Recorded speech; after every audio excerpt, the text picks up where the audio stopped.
So, how are you? Oh, How's the book coming out? it's been going Or- well. We Cadell and I had a chat on Abyssal Arrows the other day, and that was a lot of fun. That's going to be tomorrow. And Belonging Again has been good, and just working on part two. And I was interesting because I was talking with Cadell. I find it really interesting that Zarathustra at the beginning of part four talks about happiness as like tar and honey, which is really quite lovely because it's like, they're like, oh, are you concerned about your happiness, Zarathustra? And he's like, no, I'm concerned about my work.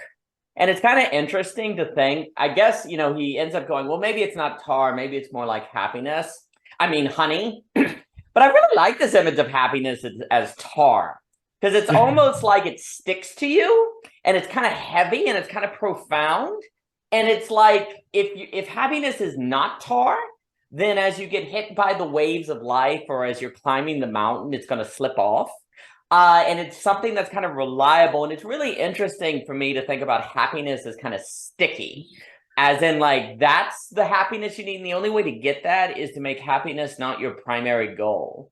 Like, you have to work on something else and then you just find yourself happy. And it's kind of interesting to think that this happiness, I don't know what you think of it. It's just kind of, it's an image of happiness that just seems lovely, perhaps because it's so counterintuitive.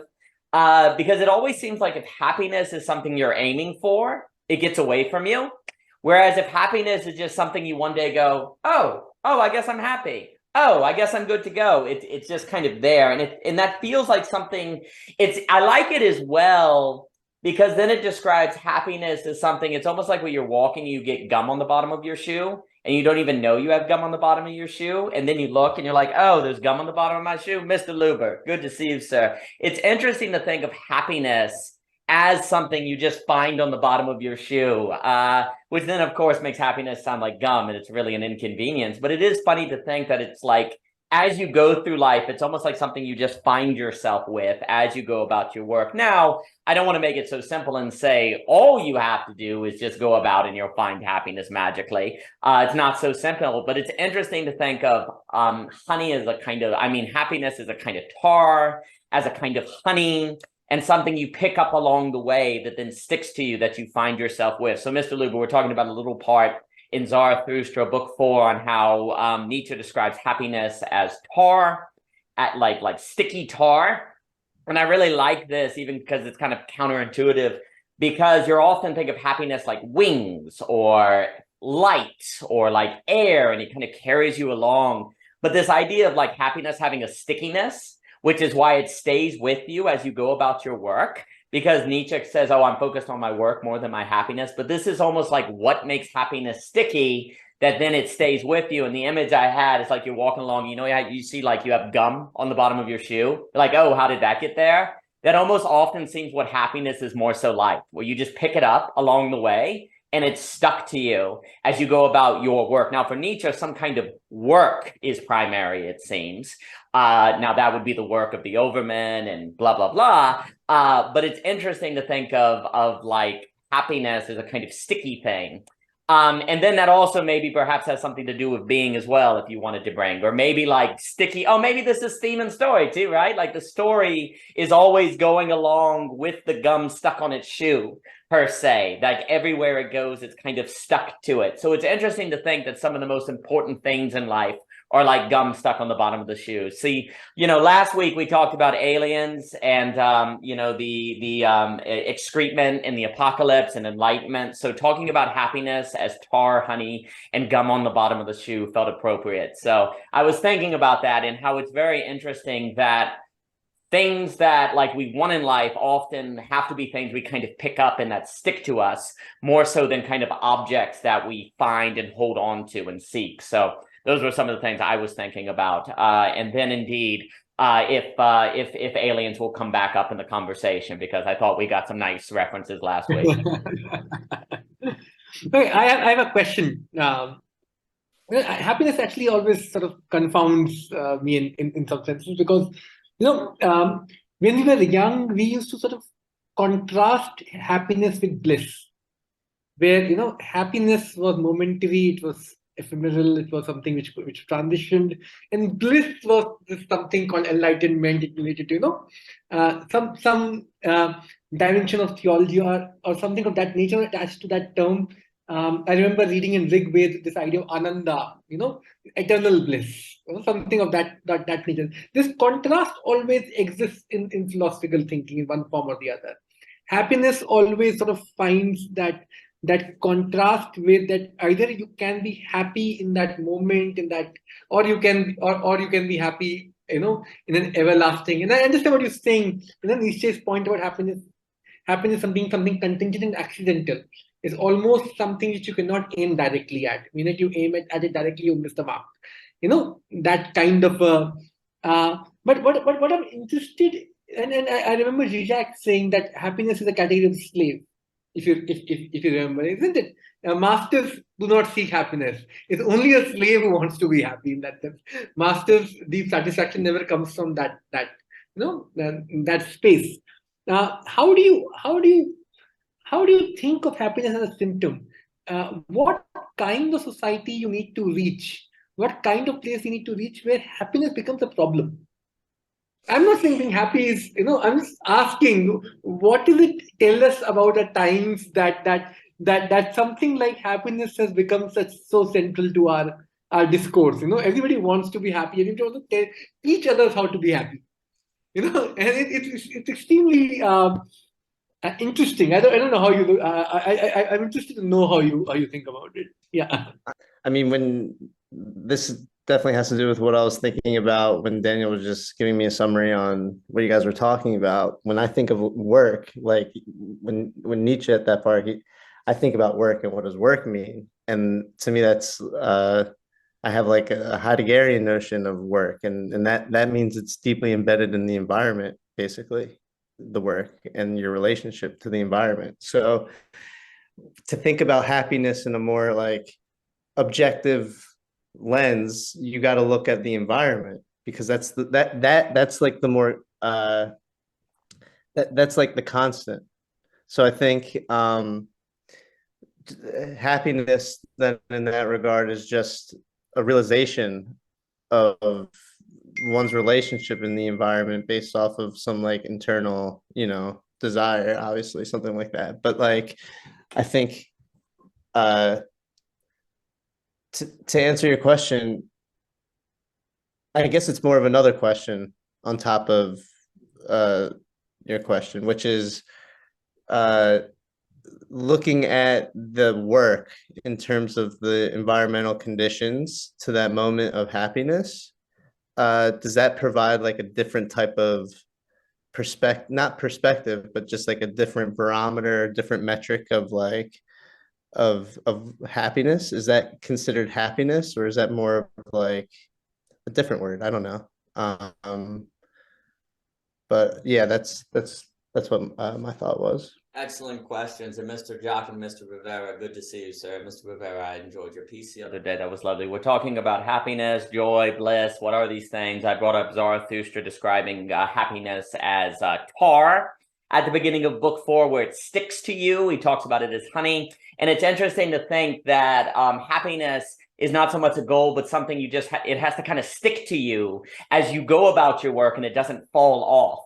Whereas if you seek happiness, it doesn't gain this character of being something that sticks to you, that therefore you don't leave behind it. It's interesting to think that if happiness isn't sticky, instead it's some sort of object, and it's kind of weaker because it's not a product of a work, it's not more accidental, then it actually can fall away. And Chetan was bringing up the point on this interesting, what's the difference between like happiness, bliss, joy. It is interesting. And then Andrew was talking about happiness as contextual. It is interesting. Like, I think bliss, if we associate that with a theological principle, it's a certain alignment with a greater transcendent context, right? Where you say, actually, happiness can be a threat because you can be happy and not relating to the greater transcendent context. Say you're happy in your sin, say in Christianity, and as a result, you're not relating to the context of the divine. So there's some traditions where happiness is a threat to, say, holiness, or happiness is a threat to, say, character. But then there's another sense in which the only one who's truly character in a more classical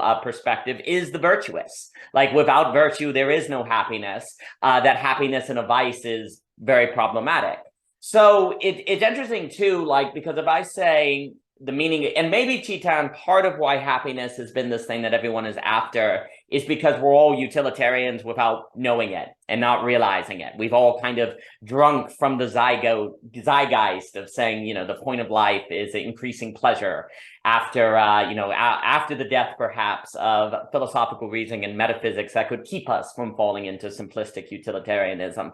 But it is interesting because if I say, oh, I want to be healthy, we would all know that that would, mean, okay, so you have to eat good, you have to run, you have to exercise. There's a certain range of activities that seem relatively given if you say, I want to be healthy, right?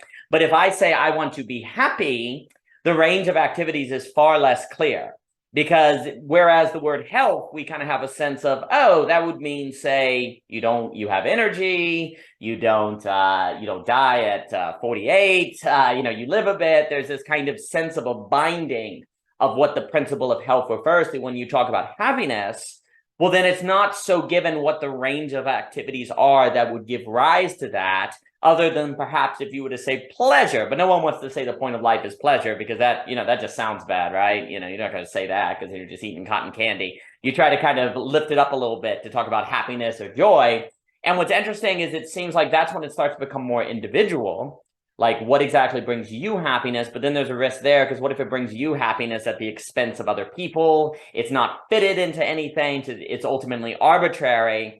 And then if that's the case, and then I'll give it to Javier Rivera, if in order for happiness to not be arbitrary, it somehow has to be a byproduct of focusing on something else, which it's kind of funny because it almost seems like a lot of the most important things in life are like that, right? Like if I'm talking about, you could even bring up beauty. Like if you say my goal is to make beauty, as opposed to I'm going to be an excellent painter or an excellent storyteller, I'm going to do an excellent job, then you don't really get beauty because you don't even have the skill to even identify beauty, right? Or to even craft beauty. So it almost has to be secondary.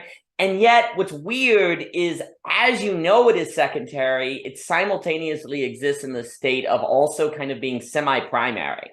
Because the reason you're learning the excellent painting is precisely to honor something that you cannot fully capture in that, but only point to. So what does it mean to make the meaning of life something you can only point to or get at accidentally or indirectly? What does it mean to have a life that is directly toward indirect things, like directly toward the indirect?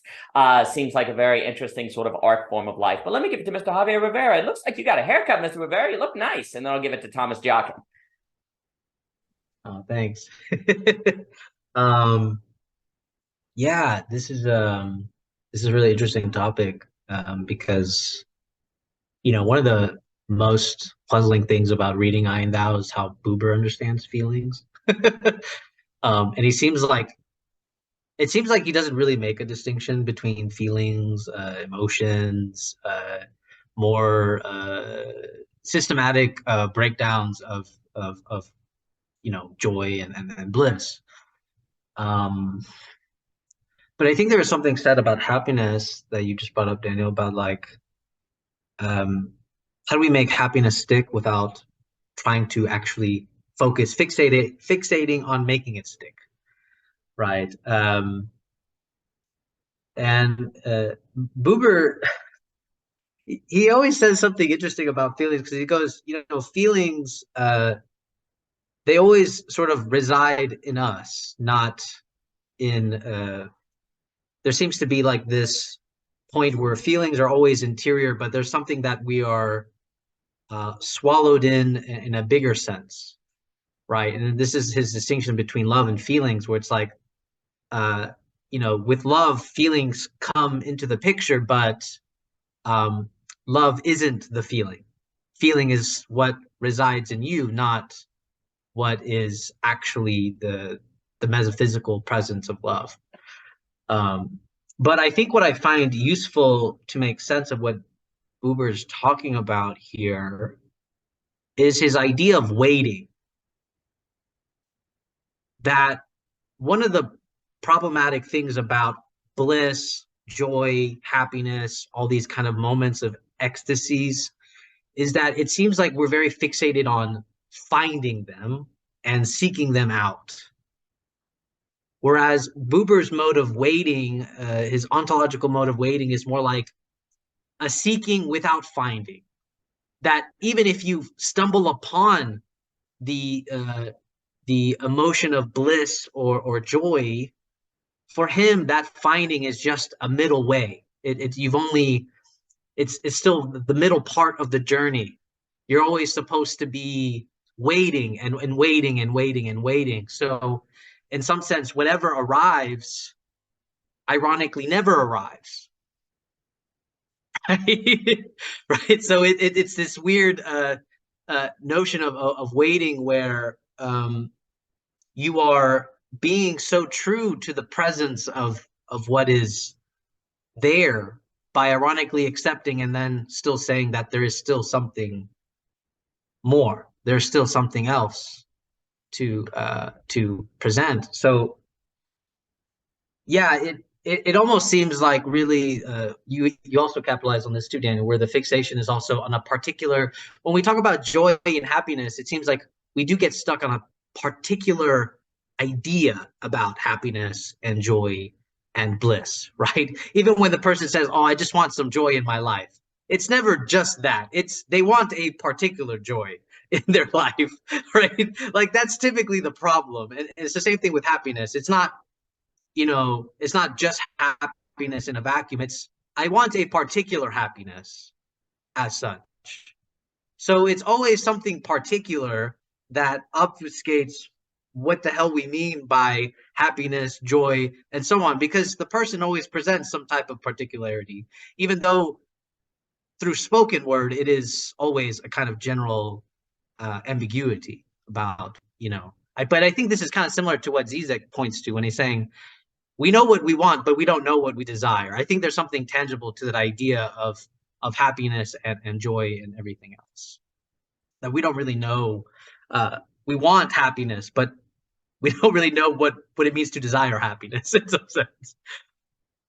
That's lovely. I'll give it to Mr. Jochen, Chetan, Dimitri. Good to see you. So it's interesting. So don't worry, we're going to try to bring up aliens as well, like last week.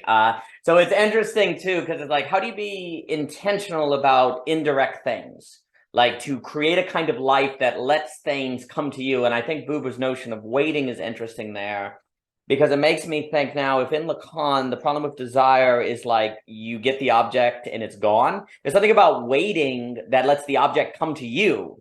And so instead of like finding out, oh crap, the thing I desired is not what I thought it desired, you create waiting, which is almost like Heidegger's clearing, where you let the object disclose itself to you, that then doesn't upset your desire because you were kind of more open to what came. So there might be something interesting there with Buber's waiting and like this problem of desire in Lacan and the object and different things. But I'd have to think about that. Let me give it to Mr. Jochen, then I'll give it to Chetan and Dimitri. Mr. Jochen, good to see you, sir.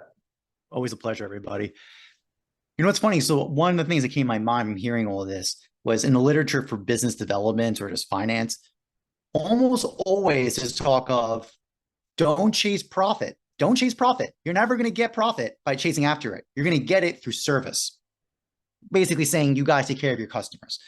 So the kind of rhetoric against capitalist environments of self-interest, ironically, to achieve your self-interest of profit, you actually have to submit yourself to serving someone else. Almost every literature I've ever read on business development or money making has almost always made that premise clear. I'm also reminded of that because even that an example made for beauty, it's again, these kind of goods of the highest order, usually, but generally in goods, ironically, they always seem to have a secondary nature. So pursuing the beautiful, it's not going to be achieved through getting it of itself. It's usually from devotion. So, and then I immediately thought of what Javier's saying with the waiting.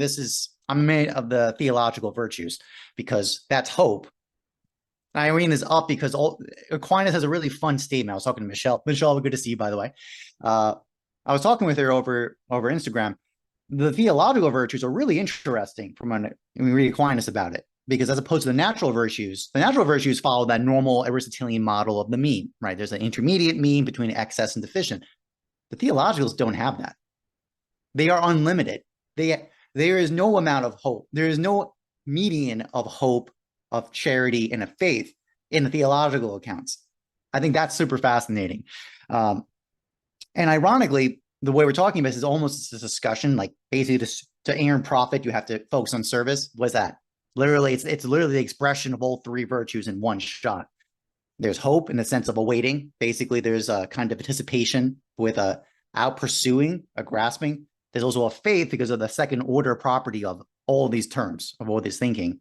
And it's always basically captured or kind of circumscribed in charity, service to other, whether it be an individual, particular person in commercial exchanging, or in basically devotion and love to a principle, which is, I would argue, the arts are all oriented against. Which then also brings up our conversation last week. I've been chewing on this all week. I was talking to Michelle about it. The idea of, I've heard it 1,000 times. The idea, effectively, what love is ultimately for individuals is a collection of experiences. I say this because, for example, let's say there's a challenge in the relationship. You've been married for 20 years. Oh, I can't leave them because I've had so much experiences with them. It's as if the collection of experiences is the justification to keep the relationship together. Not that what I'm bringing up is the context between if you just had a crisis at the beginning of your marriage versus 20 years in, why should the collection of experiences be the justification? Who's to say, and more importantly, who's to say you got nuked, your memories got nuked? All right, then that no longer exist, unless you're going to make some arguments of panpsychism that the universe contains all memories. So thus, this is a dangerous kind of subjectivity, wild subjectivity, if you're going to make the grounds of your love the collection of experiences. And that's even the most, I think, the most fair, I think the more robust, fair ways of arguing about it, because most people's actually a collection of experiences is just a hedonistic pleasure. Usually, I guess, it's framed in that way, but I'm giving the most fair statement, which is you have a collection of story together, narrative, you held together. I don't know. I'm very suspicious of that. That's been paying on me all week thinking about that, because I don't have the articulation of why there's an error in that, but I feel like there's something very significant in there that's not capturing it. I think partly because it's what we're talking about. Almost all these, and actually I'll close on this last note from Aristotle's book 1 of Nicomachean Ethics, prize versus praised. So he talks about that, the difference between the two. This is what we're getting at, because the prized, basically it's between the two, to quickly summarize. The prize is the thing that can never be taken away. And actually, there's a fun little tangent note by Aristotle making comments that the evil that we do affects our parents or our past generations. It's just a throwing hand comment. So basically, it's almost it's a question of like, when is one freed? That's usually what I mean by prize. You're free from the grips of evil, and you're basically your happiness is everlasting. It's never be taken away. Aristotle doesn't really has a conclusion about these points. Partly because I don't think he has the intellectual equipment to do it. You need basically an Abrahamic religion or account, in my opinion, to justify, to kind of answer that kind of question. But just kind of tie it all up into a bow. I do think this kind of question of the second order property of almost all goods, usually, is a very interesting point, but both in business, but ultimately, by the way, I love coming on these calls when to close by saying, what a great topic. Is there not a better topic than basically happiness? In a true sense, in the true philosophical question. I mean, that's basically the ultimate project of almost all philosophy, is to answer that question. And I will close with that. There's an excellent comment.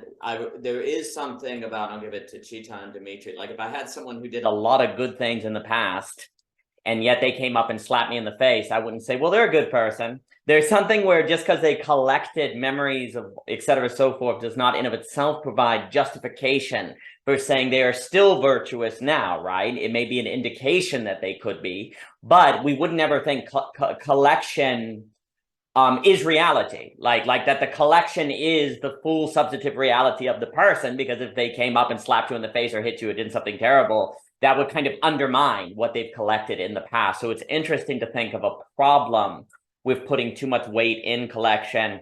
And it's very interesting to think that there's something about the human being that is optimal in the pursuit of second order things.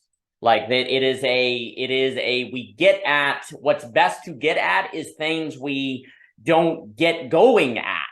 Like the things we're best at or that like make us most happy when we're at them are things we achieve by not getting at them. There's something very, very strange there, but let me give it to Chitan, Dimitri, and then Javier. And Chitan, you look like, Are You Afraid of the Dark? The Nickelodeon 90s show when you had the flashlight and your lights went out. I was like, oh my gosh, he's going to tell a ghost story. Your light go out, Yeah, so I just quote something from Arendt's Human Condition. It's a really interesting few lines.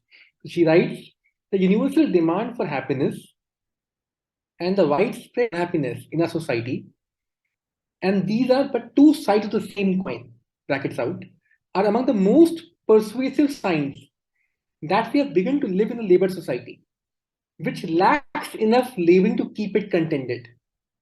For only the animal laborers, and neither the craftsman nor the man of action has ever demanded to be happy, or thought that mortal men could be happy. So it's really interesting. This is that she's sort of giving that idea of work in the human condition and the idea of action do not necessarily demand happiness. What demands happiness is, in some senses, this idea of labor. Because of the very toil that exists in laboring in that sense. Taking care of necessities of life, taking care of food, shelter. Those kinds of things demand a certain toil where happiness becomes the central sort of condition. Without which. That it sort of connects to, as I said, Jack's point about happiness being a category of the slave. Because again, the slave sort of correlates with the idea of labor in Arendt's thinking. I think what Daniel is saying is extremely interesting.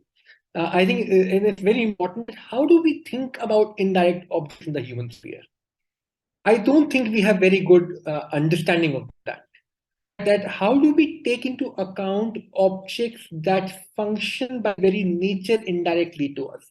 And if you look at Foucauldian thinking about modern life, it starts with this idea that pre-modern life had direct forms of power, sovereignty, and modern life has indirect forms of power, disciplinary power. The schools, army, all of these things sort of functions through a certain indirect modes, and I think a good theory of that is needed. I don't think we understand. Even Foucault had a very one-sided view of indirectness. Indirectness can be not always be bad in that sense. Now, it has its other sides, and we don't even realize that how much of a life functions through these indirect objects. If there are direct objects in life, there are also indirect objects in life in that sense. And I think connects back to Thomas's point, and I think that point is extremely interesting about collected memories. I remember recently a friend of mine was fighting with her best friend, childhood friend in that sense. And we were having a discussion. I was just telling her, giving her perspective on it, that if you know her for 20 years, you certainly going to know her for another 10, no matter what the fight is about. And eventually what's going to happen is she'll be a different person, you'll be a different person next 10 years' time, even in the next 5 years' time. And the fight would, the memory of the fight would be very different. A lot of this discussion rests, these collected memories are also a question of how those memories make us anticipate the other person. It also happens very commonly that when somebody gets really angry at me, a close friend of mine gets really angry about me doing something, the person, my friend might not get angry at some stranger doing the same thing. The same memories which can sort of help us fall in love with the person can also immensely make the other person hate you because she knows me or he knows me for that long. There's something that structurally shifts given the history that you have with the person. And these histories are extremely interesting because till the point you don't have history with something, your ability to accommodate it, your ability to engage with it is very different after the history is being formed. And it may not be different only in one-sided thing that you'll always love the person. Your capacity to hate the person also increases given that history being there. There is something about that anticipation that and again the certain form of indirectness sort of comes in play over here. And how do we think through it? Yeah. Excellent. We'll give it to Dimitri, Javier, Mr. Luber, and then Mr. Jockin. Now I'm thinking about, like, you have a puppy that when you go to pet it, it bites your hand. But if you stop trying to pet it directly and just let it walk alongside you, then the puppy is like with you, but only in so much as you don't try to pet it directly. And then maybe if it walks alongside you long enough, it's almost like a deeper relationship. And then one day you can pet it, but you have to let it go through this time of being with you. And it's almost like there's something about desiring at versus desiring along, living at versus living along. And it seems like there's something about the human that is optimal in a kind of living along versus at, which is very, very strange because and it's hard to think because thinking is naturally intentional. Thinking is naturally at something. When you think about something, you're at it, right? But it's like something about being along versus being at. And there's some sort of mode there. But anyway, Dimitri, good to see you. I think Dimitri got a nice haircut as well. You're looking sharp, my friend. Yes, I didn't get a haircut for a long time because my barber is on the other side of the world. But he's a really great guy, actually. It's kind of expensive, but like, and he's not like the best barber, as in, it's not like I think he does my hair the best, but it's always nice to talk with him because he's also a fellow artist. So I have great conversations there. So yeah, I'm looking forward when he comes back. Anyway, so I'm sitting here and I don't know. Wait, let me see if I can do this. Oh yeah, do you guys see this? Okay, so there was just like a seagull, and then he took like half a melon and he put it like right on the trash can there, and then he ate like 2 pieces of it, and then he was gone. I thought that was pretty impressive. So, back to the philosophy stuff, right? Let's not think too much about concrete existence and its finite determinations. That's not what we're here for. So, love. Well, this is an interesting topic because I've actually been researching this question. I've been researching the question of love and how what the notion of love is throughout Hegel's lifetime. So Hegel is actually an extremely consistent thinker, and basically from when he released his book, The Difference Between Fichte's and Schelling Philosophy, to Phenomenology of Spirit, to Science of Logic, he doesn't really change that much. However, before he published this one book, his first philosophical significant paper was about Christianity, and it was about it's called the positivity of Christianity.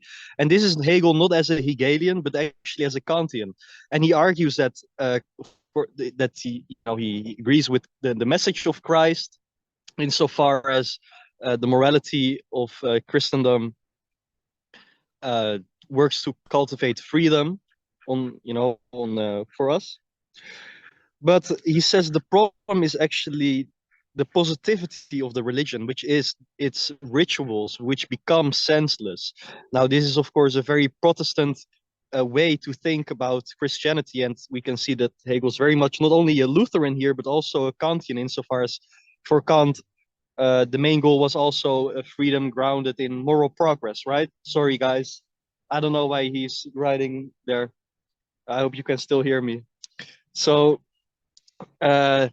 after that, he wrote 3 papers, which you can already see that he's changing his thought. One is called Just Love, which is really an incredible paper. Not only what he says about love, but like how he's kind of foreshadowing psychoanalysis and the analysis of pathological narcissism and perversion, and also basically what Ted Kaczynski calls over-socialization. He talks about prostitution as well.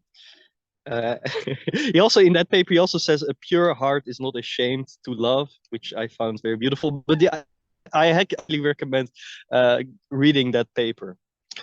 So he also wrote some other papers, and then the next major philosophical work he did is called The Spirit of Christianity. And here Hegel's not a Kantian anymore, and he says that Christianity is actually the religion of love, and religion is one with love. So he goes from Christianity being, about morality to cultivate freedom, to love becoming central. And I was digging deeper into this, and you can actually find out that it's in this similar moment. Hegel was like, the first paper I talked about, he wrote it when he was 25. Then when he was like 27 or 28, he wrote the other papers. And you can actually read in his biography that it's at this moment that he met a woman called Nanette Endel. She was a Catholic girl, and they always had discussions with each other. She tried to convert him to Catholicism. He tried to convert her to Protestantism. They wouldn't do it, but they were joking around. The son of Hegel, for some reason, I don't know why, he burned all the letters she wrote to him, not what he wrote to her. But anyway, it's in the same period that he was having contact with her that he also massively changed in his philosophy. Now, I think there's something interesting there. I'm not going to say, she was the main factor. I don't think we could ever really know, except if there's letters that are going to be released that are going to show us what actually went down there. But in the phenomenology of spirit, Hegel continues on the theme of love. And he says that God is love. But God isn't, it's not, Hegel's not like a hippie, right? Hegel's not a hippie. God is love, but only as love disporting with itself in a labor of love, with a seriousness, with suffering, with what he calls the labor of the negative. Now, a funny coincidence is that this weekend we actually have a conference of Philosophy Portal, and I'm gonna host a presentation called The Work of Love, in which I will talk deeply about all these topics, and really I will actually try to prove how love is central for Hegel. It's not really something extremely radical that I'm doing, because like Zizek, Tom McGowan, they also agree with this, that love is central to Hegel, whereas with the other German idealists, like with Kant, it's about Newtonian science and like philosophy going up to that level. With Schelling, it's about art, and with Fichte, it's about politics and thinking freedom. Anyhow, for Hegel, love is central, and God is love, but not without that seriousness, that suffering, and that labor of the negative. Something Hegel says in the Science of, or not the Science of Logic, actually the Encyclopedic Logic, is that love is the most immense contradiction. Now, if we know a little bit about Hegel, we know Hegel loves contradictions, so it's quite something that he would say such a thing. And he actually says too that the understanding cannot comprehend love, but only reason can. Well, why is this so? Because for Hegel, and we can see this already in his early paper on love, love is it's not a pure sameness, it's not a pure synthesis or a pure fusion that would so-called like efface the two, but it's a unity that holds difference. It's really essential about love. And of course, we're all human beings. We have all been infatuated in high school. I at least have, not only one time. But this is not, this doesn't include yet the work of love, and Hegel's very precise about this in other senses, not about love explicitly, but he would always emphasize that, yes, you can have an absolute thought or an immediate intuition of something, but the point is actually to carry it out. You can have the idea of making a great song, and it's the best song because it's in your mind and you haven't actually concretized it, but it's like, okay, how are you actually going to actualize this? Or the philosophy paper, what have you. Now, the same goes with love. And another point I will try to prove in my presentation is that in the Science of Logic, there's three doctrines: the doctrine of being, the doctrine of essence, and the doctrine of the concept. And basically, the point I want to make is that the concept or the absolute idea, you can see them somewhat interchangeably, even though I know technically they are not, is another. The absolute idea would be a technical term for God. Well, God is love, so therefore that it's not only the doctrine of the concept, but synonymous with the doctrine of love. And I argue that reason, the faculty of reason, that is understood in this Hegelian manner, is actually that faculty which can explicate the logic of love in its most base level, or as we would say in programming, like the most lowest level. So the most abstract level, that is. So yeah, I hope you guys are gonna go to the conference. Don't only go to my presentation, but also the others are going to be fantastic. It's going to be completely overwhelming. I'm so sure it's gonna be from like 11 o'clock to 11 o'clock, which is like 12 hours of dense dense thinking. I don't know if I'm gonna survive this, but yeah, that's it for me. Thanks. Thank you, Dimitri. I appreciate that very much. And a few things. First, isn't it something, I think by talking about going to the barber and having conversation, that's a great example of how indirectness gives you the thing. Isn't there like something, and also the seagull, it was pregnant with philosophical possibility precisely because you weren't discussing philosophical possibility. So there's something there, like what is the seagull doing to take some bites, leave the rest there? Now I'm thinking like once he got the object, it wasn't what he wanted. It would have been better for the seagull to have eaten along the fruit as opposed to get to the object. And I'm now thinking about love so there's also something funny about why is having a philosophical discussion at a barber shop. There's something like more special about that than having it in a philosophy classroom. Like when you go into a philosophy classroom and you have a philosophical discussion, it's like, well, of course, right? But when you do it at a barber shop, the mismatch creates some kind of special dynamic. And that to me feels like this difference between at and along. Like if I keep going with that, because I'm thinking about life at versus life along. When you go to the barbershop and you bring along with you philosophy, and it's like comes with you, it has a different quality. Whereas if you go to the philosophy classroom where the philosophy is at, it then almost has a kind of depth to it in a way. It doesn't have the same power. Not always, but it's funny how at versus along. I'm tempted to say life with, but I'm not sure about with, because with is like could be stagnant, where like along is kind of a like life along. So life at, life along. And there is something about love that seems to be life along. Like if love is life at, like I love you, then when they change, you don't love them anymore, right? So love is fundamentally some kind of alongness, like life along with. And that also seems to be the difference between an effacing contradiction is a contradiction at, as opposed to a contradiction that drives along, right? In Hegel. So it's almost like understanding is life at, where reason is life along. And humans seem to be optimal when they are along versus at. And that seems to be because if we're at things, then we fall into all the Lacanian dynamics, right? Of seeking the object, but if we get the object, it doesn't make us happy, so we kind of intentionally separate ourselves from it. There's all these problems, these games. Can I say something about this, Daniel, Please. very quickly? There's like some great literature writer who was gay said it. I don't remember his name.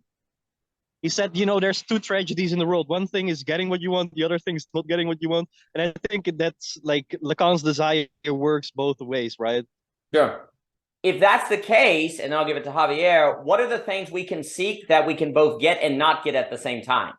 And that seems to be things like beauty and virtue and truth and goodness. And like, because you can get beauty in glimpses, you can kind of get these kind of experiences, but then they're gone. But if you live a life along, you kind of expect that. Because you're almost like calibrating your life to live a life along this thing that you get and not get at the same time. It's very interesting. Let me give it to Javier. Oh, yeah, that's exactly why I like Buber's point on waiting, that there is this way that you can get it and not have it at the same time. And it's this I want to say waiting is almost like a mode of absolute failure in some sense. There's a semblance of nothing, but waiting is such a unique position because it seems to be the only positional action, because it forces you to remain with yourself in its entirety. And so Buber says it's the one mode where there can be no partial action, and then suffering is also involved. You're suffering and there's action all in one, and it's the full effective force of you could say stumbling upon things. And so I'm really fascinated by this mode of waiting where suffering and total action are sort of combined into one, because waiting sort of forces you to remain with there in its totality. Where you're not trying to do any partial action to escape or elude what is being presented. Now, there was something, I want to go back to the concept of experiences, because I think this is so important. And something that I've always struggled with trying to understand Buber's conception of experience, because he always says, like, you can't experience the thou. He always says that. He's like, you can't experience it. He says the reason why you can't experience it is because experience always implies that you experience something. So that means that you can never experience the totality of whatever you're experiencing, right? It's always something. So that means that when people are talking about experiences of happiness and joy, they're typically extracting some type of quality of experience, which means that they turn the very thing that eludes happiness and joy into an object. They're making it into an object by virtue of saying that I have experienced this thing. And Buber's against that in some sense, but he also acknowledges the inevitability of it too. All he wants to say is that there's something more to this. So what does it mean to really experience nothing? And this is what I've struggled with for Buber for a long time. What does it mean to experience nothing? And I think what Buber is actually kind of saying is that the reason why you can experience nothing is because you're experiencing someone. To experience someone in its most pure sense for Buber is actually the totality of everything. You can no longer isolate anything anymore about the person. There's nothing that you can say, oh, what I love about them is their kindness, their thinking. This is, for Buber, always turning the person into an object. Because you're extracting some quality. So the same thing with beauty, you could say. What I like about beauty in this sense is, like, if we look at beauty as a person, beauty no longer becomes a quality. It's actually, if you see beauty as a person, Buber, you see beauty in beauty is everything is in the light of beauty, basically. Everything is in the light of beauty, rather than beauty being some quality that we're trying to extract from experience. And the same thing with bliss and happiness and everything else. What does it mean to really encounter beauty as an otherness rather than a thing, a kind of object and quality as such? And this can be the same thing for happiness and joy. I think this is the hard thing to think about with Buber that I've been struggling with, because Buber's not systematic. He's all over the place. It's crazy to me that I and Thou is 115 pages, and there is literally so many things that are scattered. He has a whole phenomenology of, like, how the I comes to be, the history of humanity, and how we have relations and events, and they're all not tied together. It's all big, one messy thing. And I've been trying to make sense of it all, which is counterintuitive, really, but I feel like it's kind of necessary at the same time. So yeah, I'll just kind of leave that there with my conversation on it. Beautiful. I'll give it to Luba and Mr. Jockin. And as we can see, the seagull got the object it wanted. It wasn't what the seagull thought, so it attacked Dimitri. Because that's what happens when you desire and the object's not what you want, you then get pathological and attack the people around you. So Dimitri is fighting a seagull right now. It's also interesting to think of, like, waiting. Like, waiting means you wait for an object, but then there's waiting as patience, right? So in the mode of waiting, that implies something coming. And it's almost like, now I'm thinking the difference between waiting and desiring, because when you desire something, it almost has to be reductionist, because you're saying, I know what it is, thus I should desire it. Like, if I desire something, there's kind of a claim of, I know it fully. Because you wouldn't, like, even if you are asked that directly and you would say, no, I'm not saying that, but kind of practically you would be suggesting that. Because if you desire it, that would mean you know enough about it to know you should desire it, that it won't trick you, that you're not missing it out. So there perhaps there's something here, and then I'll give it to Mr. Luber, about desiring as reductionistic, whereas waiting is allowing the fullness. And this does make me think about Heidegger's clearing, being, and then is living along where you wait for life to, like if you're living a long life, then you're waiting for life to give itself to you, where if you're living at life, you're going for life, desiring life or happiness or whatever term, which then reduces life into the terms that you think it must be to desire it. And so maybe that dynamic is part of the model. Maybe there's something inherently reductionist about desire, if you give me that term more generally, whereas waiting is a form of desiring, because if you're waiting, you're desiring something to come, right? There is a kind of desire, but it's like you take the desire and fold it on yourself as opposed to let it go out. And then that lets you let the thing come in its fullness. So it's interesting here to control. Maybe the psychoanalysis of waiting versus desire is something here. It's very interesting. Let me give it to Mr. Luber, Mr. Jockin, and then Cheetom. Mr. Luber, I hope there are no seagulls in your house. No, thank God there are no sequels. There's a lot of good things said. I did not watch last week's net conversation, but the whole notion of collection of experience, I totally get why you're chewing on that. I am definitely chewing on that as we speak. I think I have to watch the conversation, but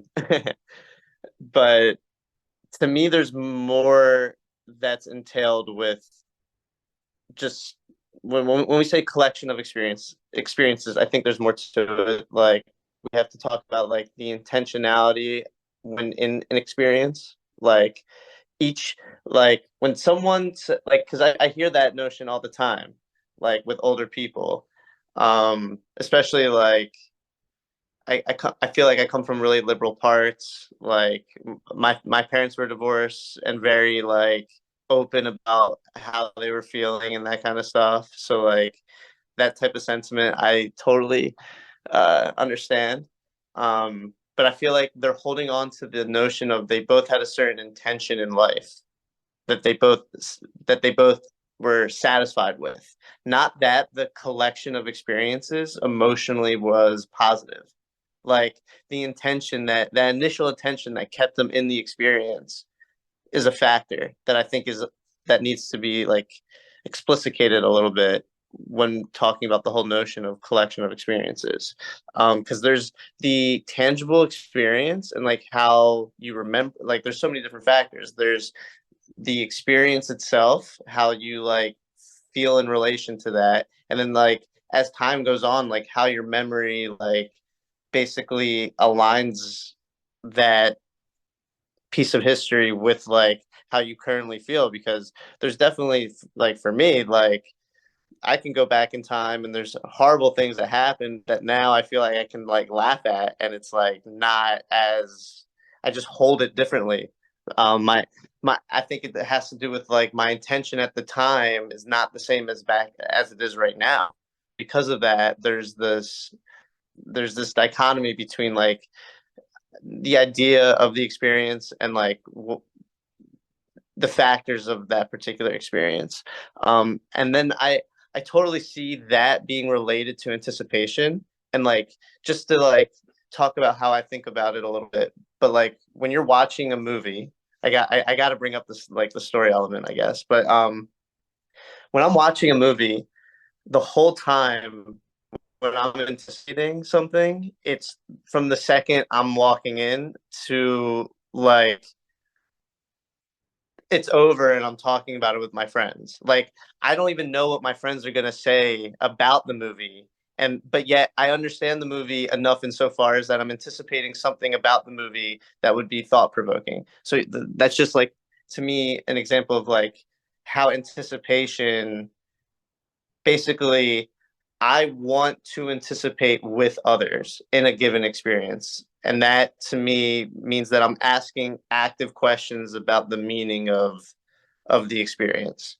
And to oh crap. And to basically I'm getting a call. So it's distracting me. Yeah, like the question of how does those memories allow you to anticipate a person is the same as if you have a certain intention with the experience and you both agree on the intention, insofar as you are allowing your memories to fill in like how you see the person. So I still think like this initial intention kind of shapes a lot of the anticipation. Like for a movie, it's really simple. Like the intention is to be like entertained, have a good time with your friends. So like the stakes aren't as like crazy as like if you're in like some loving dynamic. I mean, it's still a dynamic of sorts that you love, but it's not as intense, I would say. And like the uh intensity, people, I think the intensity makes people not be able to look at the situation straight insofar as they forget about the intention of why they're in it in the first place, and that they let the experience basically forget the intention, and they come to a new intention, and like there's a split and there's like a lack of communication along the way. But it's, to me, like whenever a relationship splits, it's because like the attention was either lost or not communicated properly. Like it's not really about the particulars in the experience, because as long as you're down to like have faith in like that a future experience could work out, you'll have faith as long as the intentions are aligned. Like you're not going to have faith, like even if you had like a history of bad experiences, like people could get like a second divorce. I mean, like a get married to the same person again, had a whole terrible first marriage, and then have a lovely second marriage. Like that to me is because there was like a realignment in attentions, and there was a focus on the fact that like their intentions is what keeping them there in the first place. It probably led to like the actual experience itself being pleasurable in some respect. But yeah, and then one more thing that I was thinking was that, so like what is this happiness in the story versus like happiness thematically, and like that to me is just, again, like your intentions are in line, so any given possible happy experience is always understood in terms of it being questioned. Like the question itself is like what moves you along the experience, and not the actual particular answers or things in the experience, if that makes sense.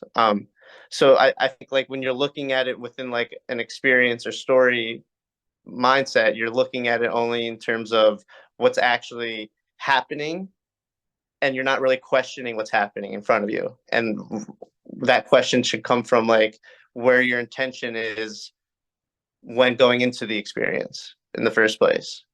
So I just think yeah, I just think there's different ways of looking at it. So I'm curious like what you guys think about a collection of experiences if we were to elaborate on like what makes up an experience a little bit. Nice, Mr. Luba. I'll give it to Mr. Jockton and Chetan. I'm very interested with your incorporation of the term intention, because we've had net conversations where there's a kind of intentionalism that's very problematic. Like, I'm going to be very intentional to have a good conversation, like Lewis talks about, and that's precisely why you don't have a good conversation. I'm really intentional about having a wonderful evening, and that's why you don't. And yet, there seems to be a certain communication of shared intelligibility about what we're doing. Like there seems to be a difference between being intentional about, say, the terms of the marriage or what we think love is, and intentional about an object. Maybe there's a difference in that, like we're saying, the difference between living, like intention where I intend a certain something versus intending the same terms of which define the experience. Michelle and I will talk about like meta talks, where you talk about the meaning of an exchange. You could even say the theme of an exchange, which is like we're going to be very intentional about the hermeneutical framework by which we interpret one another's what we're doing and what we're saying. But this kind, it's almost like meta intentionality. It's always fun to throw meta in. I do think about it in terms of meta intention, like in terms of not like you having a particular intention in the experience. Like let's say you go out to dinner with your girlfriend and your intention like is to have a good time, but she had a horrible day and she's not in that kind of mood to have the type of good time that you want. So like it's not like you're gonna be like really angry that like your attention for the dinner gets thrown off because of that. Right. That's not what I mean. Like what I mean by intention is like the very, not why you're going to a restaurant, but like you, the very being of you being with her intention, which is like a whole different scope than like any particular like event. Like it doesn't really matter about the events. It doesn't really, like it does matter, but it doesn't matter insofar as it doesn't change the potential of that event to occur again, because you have this more grand meta intention that allows the opportunity for these particular events to happen again, like going out to dinner. Like it's not going to be the only time. Maybe, I mean, a meteor could come and just kill you both, like before you get in the restaurant. But like, the point is that there's like there's an agreed upon ness before you give an experience. Like, I just was watching this video about natural evolutionary drift that my friend sent to me. I could put it in the group, but it's really interesting. It's just like there's a inherent coherent cohesion sort of thing going on. Like when you're skiing, like you're only partially in control of what's happening. Like you are steering, but like the mountain will give you like the bumps and like handle and respond to the bumps kind of thing. So I do think there's like a natural positionality to any given experience that we would deem as a collection of experience. So it's always looking at the actual in the experience, and then like what brought you to that experience. It could be another way of framing it. And that what brought you to that experience, there is an intentional element to that, I would say. That's like that needs to be questioned, I guess. But well, and I'll give it, it's weird because it's almost like you have to be intentional about intention. You have to be intentional about the terms of love. It's like in order to have a life along, indirectly, all that different stuff, you have to have, it's like all of these principles, you have to have self-reference at some point. Like they have to fold in on themselves and be aware of their own terms, or else they naturally drift toward a life at versus a life along, if you keep granting me that sort of language, which like you have to be intentional about the context in which intention is being defined in. Otherwise, it naturally drifts toward a life at versus a life along. So there's some very strange moves. So it's almost like you have to be at the alongness, to make sure that it keeps you moving. Like you have to be careful that you're intentional about defining virtue in a way that contributes to, say, waiting as opposed to desire. But I'm thinking of all this now. But let Mr. Jockin, please. Yeah, by the way, Daniel, on your note about at and along, actually, I was reminded of a note from Meno in Plato. Basically, the idea, there's a definition of knowledge as a kind of chaining of the beautiful statue of the beautiful. Basically, versus the abiding of the beautiful. Well, he claims it allows us to abide with it, but I'm very suspicious of that. Because the comment between the right opinion and knowledge, the statement, because both can lead the correct action. So thus, why should we prefer knowledge over right opinion? The difference made is that a right opinion it's fleeting. You might be right, may not be right. Knowledge is always correct. And the idea is that this causes a chaining, and he uses an analogy of like a beautiful statue that runs away if it doesn't get chained away. So I just, the word he uses to kind of discuss what we're kind of getting at, I think abiding might be the right word. A basic presence, with is not the right word. Abiding might be it. Just to give you a meditation point on that. By the way, actually hearing everybody talk about it, I remember at the beginning of the net, I was like, I feel I'm chewing on this collection of experiences as the grounding of love, of relationship, why you're together. And I feel something's very wrong with that. I didn't have an answer. I'm a bubbling of one. I want to throw it to the group and hear what they think. And I think this group might enjoy it because you know what it is? It's basically it's a problem of a law of identity that you're making, and it's kind of hinted a couple of times, all right, that by past experience, I know who you are in the future, right? An identity of A is A, right? So in a time series, basically, Andrew, good to see you. In a time series, basically, all this past experiences, a collection of stuff, is a predication of is the guarantor that's going to be the same in the future. Then to stack it with what's been said by Javier, for example, what it actually is, and also what Shaitan's saying, those are collections of memories, of experiences. It actually adds memory or just images. They're phantasms. They're not the thing. They're not the actual person. They're just a praising collection. It's basically a kind of a reification of an object that you're using in your memory and using this time series comparison correlation to justify that this is continuing to be the case. That is wildly dangerous because basically, like any correlation based on time series that's just predicated on time. Okay, I can give you, that's usually where the common statement that's not causation comes from, because these are just I can see a bunch of things happen at the same time and they can go in the same direction. Doesn't mean they're actually causal. They have any connection with each other in any way.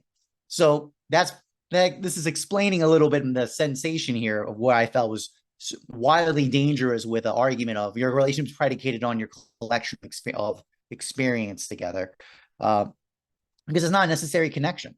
It's just a predication. It's just basically a time series coincidence. And even worse, it's a reified image, because almost always it's based on, as Shaitan pointed out, those same memories can be correlated exactly the inverse way. All those positive experiences then you can have a negative response to it. You being kind of pausing when you're thinking could be termed as thoughtful, considering, or selfish and cold. Exactly the same stimulus can be interpreted wildly differently. So this is all reified images. They're all falsehood, which I've been meditating. I mean, on my lecture series I'm working on with Plato and the Beautiful. Actually, the problem with all images, all mises, likenesses, is these are not realities. These are not realities, and they're not identity. They're not the same. So and by the way, on a nice tangent note, almost all science now, any science that uses correlation arguments is a argument by likeness. That's all it is. So how's it any really different than any image, any painting? It actually isn't. This is probably why Socrates or Plato, probably Plato, would make the argument that most science that uses arguments of correlation are actually not sciences, at least not the way he would talk about it. Tangent note. One last note actually on that. So in relationship, what is necessary connection? You know, it's funny. I got in a huge argument with, I was in the conversation, not argument. It was a very heated debate, which someone was saying, basically making a comment like, well, this friend's selfish, not caring about me because they're a kid. Basically, they're under a lot of stressors with their children because they're toddlers, and it's causing a kind of self-centeredness as a result. That friend is not available emotionally for the other friend to really be abiding with them, right, in their presence of their experience of their lives. You know, I made a comment. I was like, here's the question. Is your friendship really predicated on what you're getting out of it or what you're giving to them? Or better said, really a relationship of two, or is it three? I mean, predications to God on that. That's what I was getting at with that statement. But I just want to kind of chew. I would like to bring this to the group just to chew on this basic point of why this might summarize the point again. Why am I kind of hesitating on this relationship predicated on a collection of experiences? Is because they're basically appraised self of the other, really more for yourself than anything else.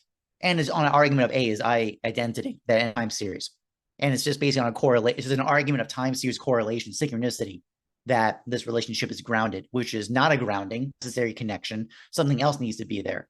No different than I grab a Hegel, basically a Hume argument of basically you can't prove causation because the ball drops from me wiggling in my hand doesn't prove the connection. You need a connection argument of gravity versus the correlation of just I let go and the ball drops every time. Or every time the sun goes around, this comes up and down, doesn't mean it guarantees just because it kept happening over and over again, it means it's going to keep doing that. Okay, because it could go the other way or go another direction.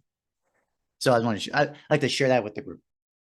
Well, I really like the phrase, this idea of you're appraising a collection. I think that's what we often will do with life. We're appraising a collection of experiences and memories. And that does speak to last week on hobbies, where people are defining hobbies as collecting instead of like dying for.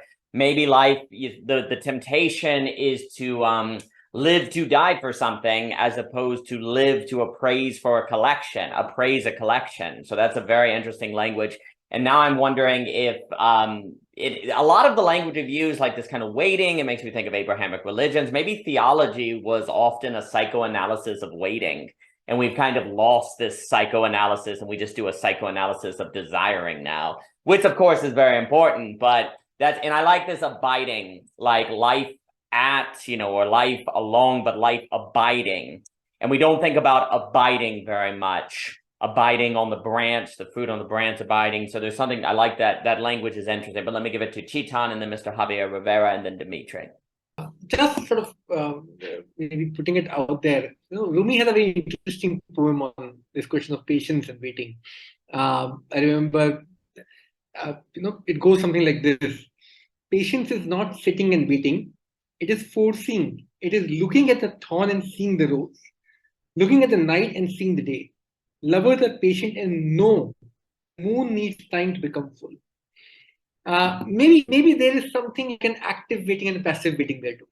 There is something about the activity of waiting which makes it more interesting, rather than simply passively waiting or something. And I think something is at stake in that thinking of action and the indirect object that this question of along that you're sort of pointing out is a problem of indirect object in that sense.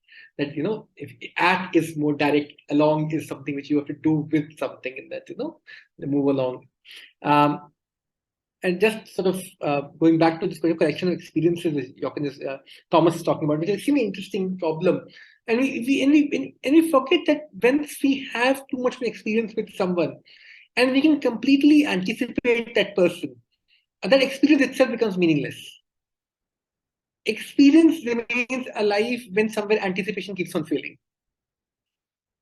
There's something about which Dimitri was sort of talking about, this question of understanding and reason in Hegel, or in Kant, this question of syntactic and analytic categories. When something becomes completely analytic, when something can be completely calculated in advance, there is some failure that gets reached there. And if you think about it, human speech is something. Action in the political sphere also, alongside that, is something which cannot be done with a fixed end in mind. For instance, you can have a model of the kind of food you want to make, or even the kind of chair you want to make, or kind of table you want to make, and you make that chair or that table relatively, you can have an end in mind and you can reach that within the sphere of work in that sense. But within the sphere of action, when you are politically engaged with something, it's almost impossible to have a fixed end in mind before when you enter into it and achieve it. Each action always sort of comes up with numerous other ends, which cannot be completely calculated in advance. That's what human speech is. When I'm putting my language out there in front of you all, I am asking you to judge me in ways which I cannot predict in advance. There's something about that activity that cannot be contained. And if I want to completely control how my words are to be interpreted, I am not engaging in this exercise at all of speech. I am making speech less than what it is. If I'm already telling you what you're supposed to feel or react to what I'm saying, we already have lost something within that activity. There's something about this activity where you can completely freely experience and react to what I'm saying without any inhibition, which completely takes away the capacity for fixed ends to be possible.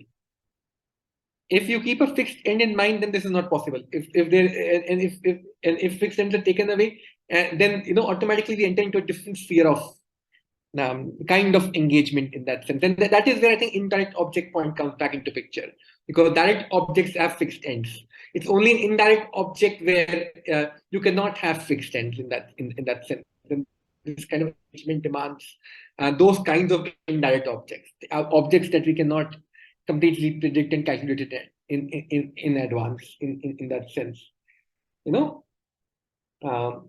I think that's about it. All of that makes me think Leslie Newbegin talking about the great Michel Plonier, who wrote Personal Knowledge.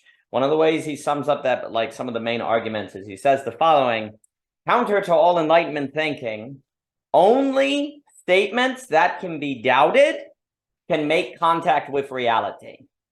Only statements which can be doubted can make contact with reality.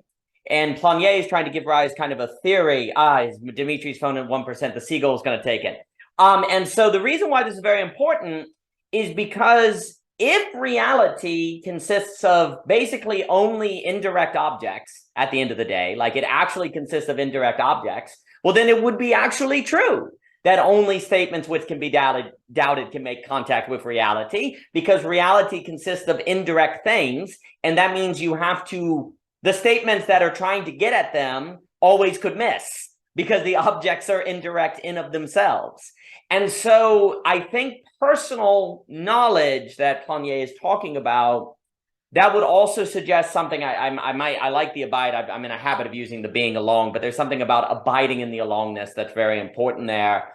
Being along would be a indirect being, which then the epistemology that would be fitting for that would be one where you realize that statements that can be doubted can make contact with reality. Only the statement that has the possibility of being wrong has the possibility at getting at the thing, because the thing is fundamentally indirect. Interesting to think that the epistemology that gets at things has to have space for error, when we tend to associate error with not being able to get with the object. But let me give to Javier and then Dimitri. Yeah, this idea of the question of indirectness, waiting.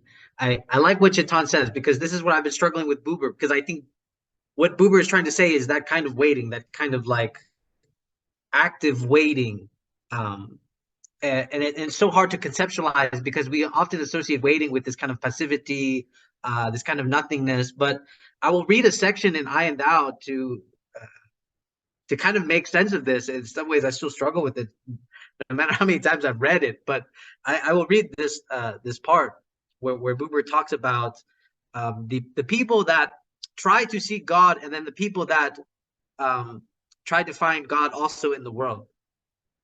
So he's making this distinction between people that try to seek God outside the world and in the world. He goes, how foolish and hopeless would be the man who turned aside from the course of his life in order to seek God. Even though he won all the wisdom of solitude and all the power of concentrated being, he would miss God.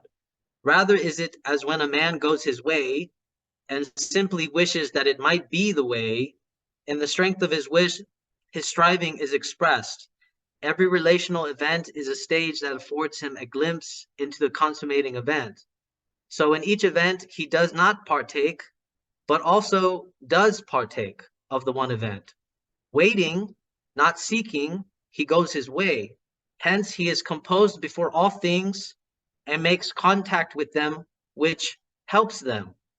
But when he has found, his heart is not turned from them, though everything now meets him in the one event.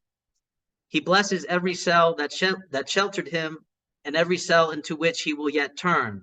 For this finding is not the end, but only the eternal middle of the way. It is a finding without seeking, a discovering of the primal of origin, his sense of thou which cannot be satiated till he finds the endless thou. Had the thou present to it from the beginning, the presence had only to become wholly real to him in the reality of the hollow life of the world. So, as you can see, this concept of waiting for Buber is not like, it's almost like he's saying, you have to choose. Like, it's so weird. He's almost saying like, your notion of waiting is that you have to choose, but you have to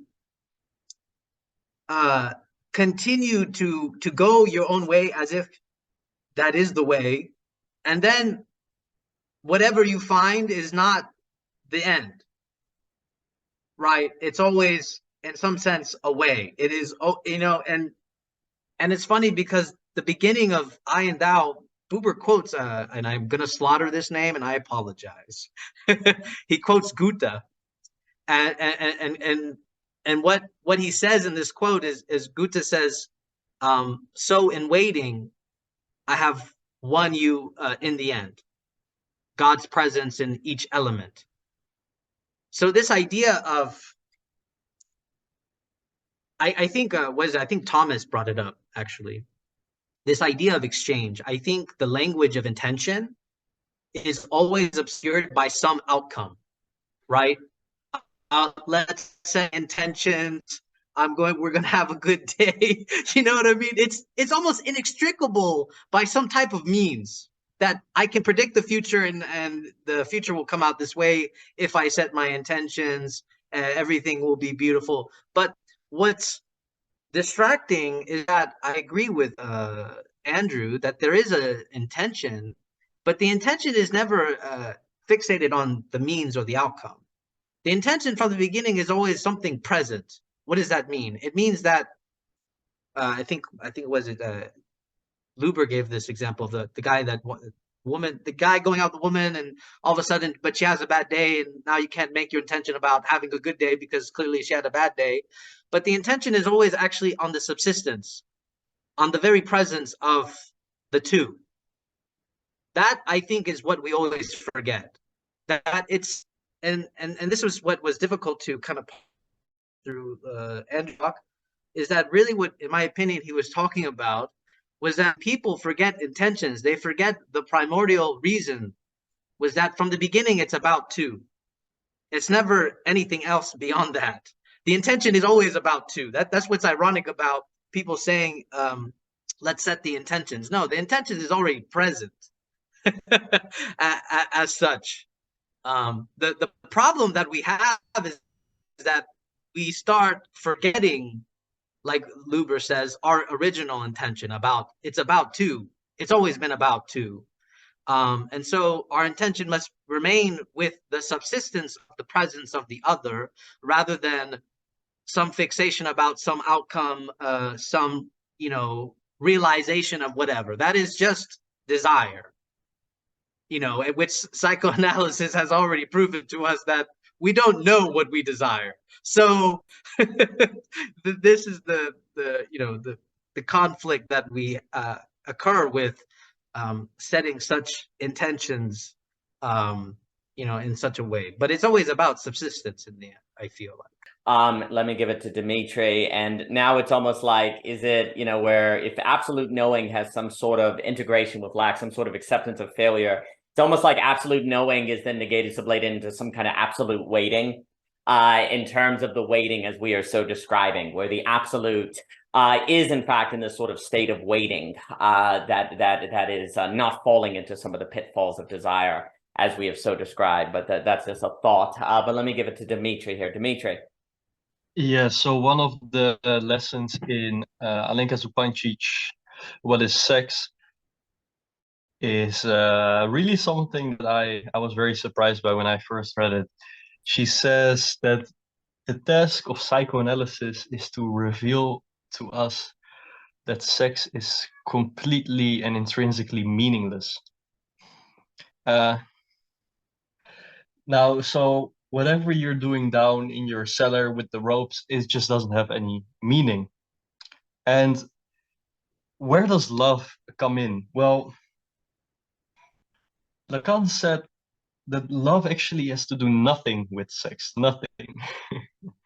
But he also says that it does have to do with sex, insofar as the way Alenka Zupancic puts it in her What is Sex, is that love is actually a supplement that deals with the failure of the non-relation. So that means that in that sense, love is always some kind of making up for that failure, even though it's in a kind of sublimated form. But love is so tricky, because it is one of those things that it is not this, like Jochen, you worded it so well, the problem of A equals A thinking, oh, you've been like this, so you are gonna be like this, like this kind of thinking that doesn't want to hold the anxiety of, the abyss of the other, basically. And like the weird thing about love is that there's different kinds of love. There's eros, then there's agape, and there's all different kinds. I will actually reveal a secret, and that is that I'm gonna write a paper about this whole work of love thing. But when I was making my presentation, I was studying the differences between the different Greek words for love. But I thought simply like, okay, well, you can talk about, can distinguish different forms of love, but you can also like do that and then leave it mysterious, you know? And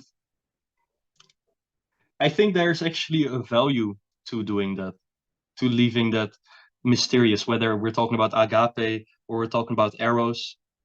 Something that Hegel says in the beginning on his essay on love, which again, please read that. Like it's such a good paper.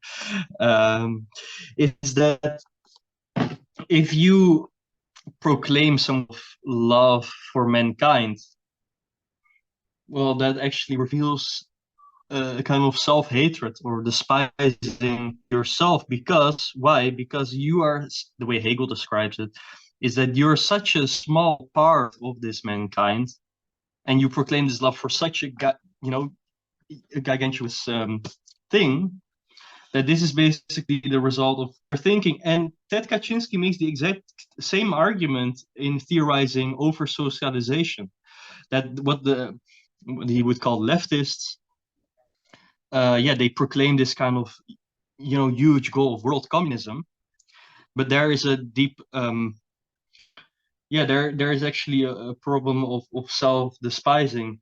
Now, what's also interesting, I'm interested in this, is that I don't want to say all leftists, but it's a tendency for young people to go into the left, is that there's always problems with like dealing with family relationships, especially, that are basically like resolved in such a way of like, oh, you guys don't understand because I've got great idea. But actually, this is also some kind of lack of love, because we never choose our family. No one does. No one does. That's not. We shouldn't really see this as a problem, So I go fully biblical style here. I think that even though like your parents may have been abusive, you gotta like respect them for being your parents, and bringing you to the. Even though that might be a horrible thing to say to some people who through so many different things with their parents. Another thing about another snippet to try to get you to be curious about my presentation is that Hegel actually says there is no such thing as self-love. There is no such thing. For Hegel, it's nonsensical to talk about self-love because love involves the other. It always involves the other. And then you can say, yes, but Mr. Hegel, there's actually an other within. We're other to ourselves. But no, for Hegel, you need that. You really need that other, and you need that image breaking with the other, and dealing with that in a methodical way. That's the work of love. But in what method are we talking about? Well, we're talking about the absolute method, which is again speculative reason. And this is what Hegel writes about in the Science of Logic. So basically, like, why did I go into love when we're gonna do when I've read the Science of Logic? Well, I always like being provocative, and to natural consciousness, it doesn't make sense that you're gonna read a book called The Science of Logic and then write about like love. That's like romanticism on the one side and like pure logical rigor on the other. But no, there is a deep relationship there, and not only a relationship, but like a homology or a synonymity with love and logic. So hope you guys are going to be at the Philosophy Portal conference. Also go to everyone else's presentation. Just take 2 days off, and go for like 12 hours on Saturday and 12 hours on Sunday of presentations about pure logic. Why not? Philosophy Portal, everyone. Science of Logic Conference, Saturday and Sunday. Best marketing ever. Well done. I'm going to give it to Chiton. Chiton, please. Quickly say, there is no self-love, but there is self-hatred, eh? How does that happen? I'm not going to answer this now. When you go to a therapist, you say, you say, I love myself too much. Therapist would think you're a narcissist. The story gets over. Yeah, exactly. That's about pathological narcissism. Yeah. Isn't it? But all therapists will tell you hate yourself. How does that? It always comes in therapy that how your own hatred is bound to your own self in some ways, so on and so forth. What do you make of it? Make of Well, self-love? make of this distinction between the impossibility of self-love, but also like the pervasiveness of self-hatred. I can understand where Hegel is coming from, because this point that you can take yourself as a concrete other. This idea that I can take myself as concrete other without taking someone else as concrete other is actually meaningless. If you can take yourself as a concrete other, you will love something else first. And then love would always sort of stumble upon in that activity itself. So when self-love is always a form of, in terms of short-circuiting, a certain form of escape from the concrete other in that sense. I can see where he's coming from in that light. That it always forms as a short circuit or an escape from the concrete other. It's never through the concrete other that you love yourself. And if that happens, then then you love the other itself, isn't it? It's always a reflective game, mirror kind of a sense over there. There's something interesting about this. I just wanted to put it out there because it's something I'm thinking about last few days. If we got to this kind of a sort of juncture, I was, Arendt actually sort of discusses this problem or this very interesting phenomenon, which I think escapes psychoanalysis. Psychoanalysis sort of always sees things from the right opposite perspective. But if you think about this idea of putting your speech in the public domain, where it can be interpreted the way anybody wants to interpret it, and you being subjecting yourself to others' judgment in that sense. And she says it is in this activity that who of the being gets revealed. Usually, if you ask someone who is Chetan, your answer to that who is always a point of what. You'll tell what is Chetan. Who is a revelatory question of revelation in some sense. You reveal yourself. What is, he lives in India, he doesn't live in Delhi, he does this, reads that, whatever, those are the questions. Sort of who is something different. It gives you a certain way of thinking about ontology which is different from what gives you in that sense.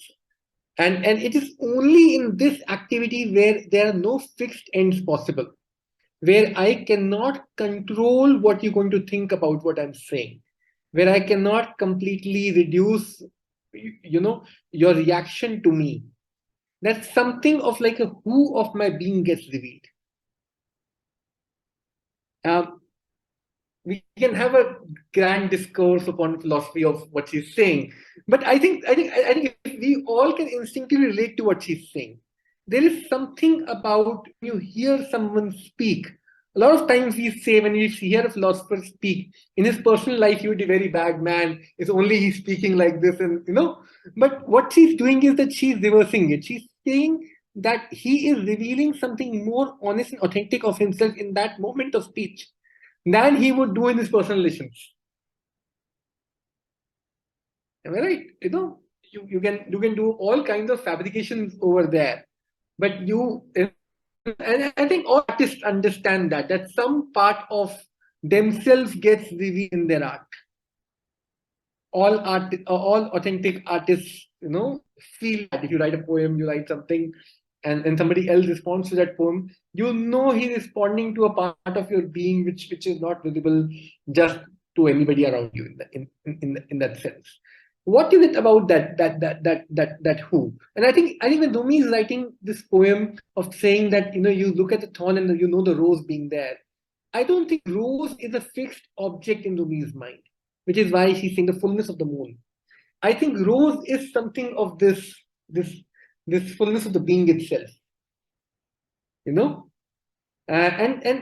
if we look at modern philosophy from this, and we start thinking about philosophy from this end of the spectrum rather than that end, because psychoanalysis starts from rise. It starts from this isolated. And and I can see how Dries would come back to this point. I can see that journey. But if you start thinking about philosophy from this concrete moment, there's something about which I'm not able to sort of put my finger upon, maybe, but maybe you guys can help me think through it. Yeah. I appreciate all the comment, and it's just very interesting to me because, like, it's almost like all of these things that, like, if I go back to like the beauty, the self, like you're talking about this self that's always kind of partial. You never like get at it, but there's this weird thing that's the things you get at can be curated, or it's in different ways in an artistic standpoint or whatever. Like, we tend to associate the self, beauty, happiness, all these things we seem to only get along or live along, never be at, with the exceptions to the rules. Whereas true things are things you can get at, and these other things, they're kind of to the side, when really maybe it's the reverse. Maybe actually these things we can only kind of be along, live along, are what are the normal, like that should be our standard of actuality as a revelation of how we should treat everything, but we tend to treat the things that we think that we get at as most real, and the things we only get along as kind of exceptions and to the side, when really we might reverse it, and that might help us strengthen our thinking. And then mystery came up. I think mystery helps us live along versus live at. Like, mystery has this kind of reminder function of living along versus living at. But let me give it to Mr. Jotkin. Yeah, I mean, they're kind of building up on this point. So I was talking about in relationships, a collection of experiences, and this whole discussion of the self, basically a self-love or self-hatred. This same argument or attack on this question of relationship with the other person as a collection of experiences not holding ground. It's not, doesn't work. It's how's any different with yourself. What are you going to do? But collect a bunch of make a bunch of stories, a bunch of images for yourself, and just convene and say, this is what I am. This is what I'm going to continue to be. When in reality, actually, I mean, as what Shaitan's bring up, by the way, ask who is Thomas Jotkin, who is Shaitan, who is Daniel, who's Michelle. What are you going to do? Collect a bunch of attributes of location, size, position, all this stuff, or a bunch of collection of memory experiences held together in time. Those are the things that say what you are. But actually, I wish Andrew was here, because I know he loves narrative. I mean, ultimately, one's character is expressed through the moral, right? And most of the time, it's usually actually not related to intentionality. Actually, the question about it, a lot of times, it's not by it's how we respond, not our intention. That's the question at hand. I mean, for example, much of our existence is actually not up to us. It's not up to our attention. They're thrusted onto us. Very Heidegger kind of thrown into being kind of mode. I didn't choose to be born here. I wasn't chosen to have English. I wasn't chosen to be Muslim. Like, we can, or all the accidents of existence that just get thrown onto us that we have to respond to. And almost all the discussions of like answering the question of the personal. Who is Thomas? Who are you? Usually the answer comes from how does one act, one's action, not one's images of a story, of statements, of names. All these things are just arguments of correlation that do not actually hold to the substance of what a person actually is, let alone what that is. God knows. I don't fucking know. So I'm just chewing on what's being said here and pointing out that this, and by the way, because the issue of self-love and self-hatred, those are all just images. We a couple of weeks ago, we had, I forgot his name, I'm blanking. He's done a lot of great work with he's a good guy. I like him a lot. I think it's Sam is his name. I remember correctly. We made a comment about the problem of most of the time we're in error with our desires because they're false images. We have some image. So all our desires are just capitulations of just illusions in our minds that are not reality. Because this is actually, this also explains why when Plato is so strong on saying that man does not desire evils, he desires the apparent good. Why is it apparent? Because it's a self-image in his mind. That's all it is. So actually, and that's usually the case. Usually people who are self-hatred themselves, they actually self-love themselves. They just choose to do their significance. Like there's an attack on oneself for significance. That's usually what I usually interpret that as.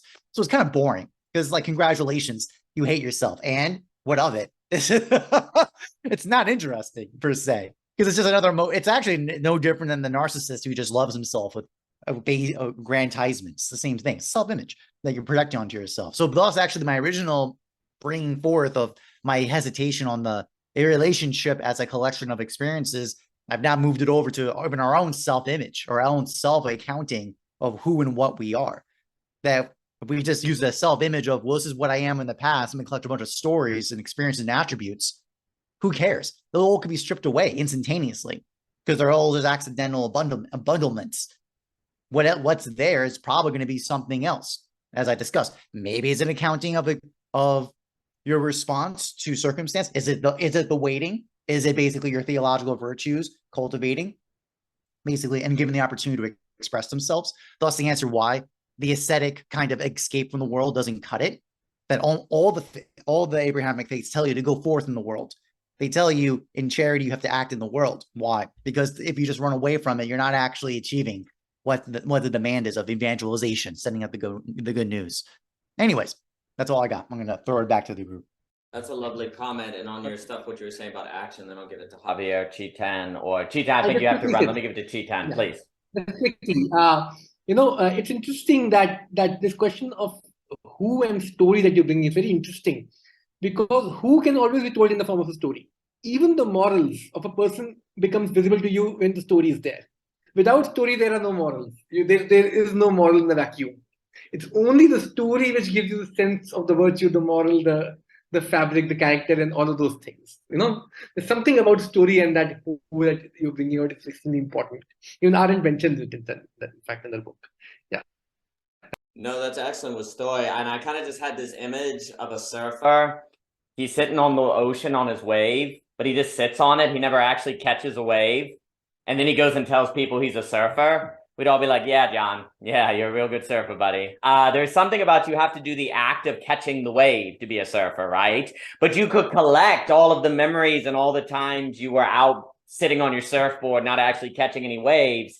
And that collection might create the impression you're a surfer because you go out every single day and you've been in all this time as a surfer. But the collection would actually just kind of conceal the fact that you've never actually took the risk to catch a wave. So the surfer is a surfer, not just because they sit on the surfboard in the water, but because they catch the wave. There is something about action that is kind of the confirmation of, the making it concrete, the making of it actual. And then I could allude to the distinction between acting and action, where the problem is we have a world of acting, where everyone's acting, but it's not action in light of a metaphysics or a certain value, that kind of Blondel language. But I will give it first to Mr. Rivera and Dimitri. I love this concept of experience because Buber, he just shits on this. He hates people talking about experiences, because he even says that you saying inner or outer experience doesn't change anything. It doesn't change a single thing. And I love this phrase in Ein Thou that he says here. He says, the man who experiences has not part in the world, for it is in him and not between him and the world that the experiences arises. And then he says, the world has no part in the experience. It permits itself to be experienced, but has no concern in the matter. So you can tell that immediately what Buber's talking about with experience is that, yeah, go ahead. As a human being, we experience each other, but that human being that you experience has no part in your actual experience, right? You're not allowing that otherness to really show itself in some sense. It's always your experience. It doesn't, for Buber, it doesn't matter whether it's in or out. It's whatever is being allowed to be experienced is not actually being a part of your world. It's not allowing itself to be a part of the world. Can you give an example of this? Actually, I think he gives a good example of this. He gives an example of this, actually. He talks about a tree. He talks about a tree. I don't know if you want me to break this down like this, but he's talking about that the tree, when you look at it, you conceptualize it with its images, you can classify it, species, everything and everything else. But what Buber is saying is that you're subduing the presence of the tree. It goes back to the same thing that Chitan was talking about in the beginning. Do you look at the tree as a who or what? most of the time, the experiences that we have is a what. What are you experiencing? It's not a who you're experiencing. We think that we are experiencing a who. But in some sense, what Buber is saying, you always experience a what, never a who. Because what you experience and what you understand is always, in some sense, a something, a what, a quality, a feature, a classification, a category, whatever you want to call it. So you're not really allowing the presence of the other. You're sort of obfuscating the presence of the other. The other is actually what we're experiencing. The other is actually having no involvement with us as experience as such. That's what makes it difficult to kind of like break down what Buddha is saying, is because what he's saying is like, even though I'm experiencing something, that thing is actually not participating. I am believing that something is participating, but it actually has no part in my actual experience. It permits, I like this distinction, it permits itself to be experienced. But yeah, I don't know how else I can give like a breakdown of this. I would say like it kind of comes close to like my idea of passion, where it's like you have to give a reason for why you love someone, but you know it's not all of the reason, you know? Like that's the only way I can come close to saying it. The other thing that Buber addresses on hatred, actually, and I really like your point on self-love, Dimitri, with Hegel, is that Buber says love is blind so long as it does not understand that it's supposed to love the whole being. So this is why self-love is almost impossible, because you can't possibly love your whole being. You need the other to love your whole being, in some sense, right? But this is why I like Chitan's point on, but we can self-hate. Because Buber actually would affirm this point too, because what he's saying is hatred means that you always hate a part of yourself. You can only hate a part of a human being. That's the reason why hatred can exist, is because hatred identifies a part of a human being that it hates. It cannot, you cannot hate the whole human being, because if you were to, you would already be in the realm of love. You cannot hate an entire being. You hate something about the human being. And so that's why you could say actually self-love is the perfect word to say love is blind, because they're trying to say that I can love a part and I am mistaking the part as the whole, which is impossible. You cannot self-love yourself. You need the other to understand what it means to have love as whole being. So yeah, I'll just stop there. I'm tempted to bring up Owen Barfield's speaking of the tree, which for him, we have to understand tree is always a product like a rainbow of a relation with a certain conditionality. And so those trees appear as what? There's always a trace of the who in the tree. In the same way with the rainbow, you only see a rainbow because there's raindrops, you and that, but it's not a hallucination. He's critical about it. So a rainbow's not a hallucination. Anyone could come along who meets those conditions and see the same thing. So there's always a trace of the who in the rainbow per se, and yet it is passing over the rainbow into you as you pass over into the rainbow.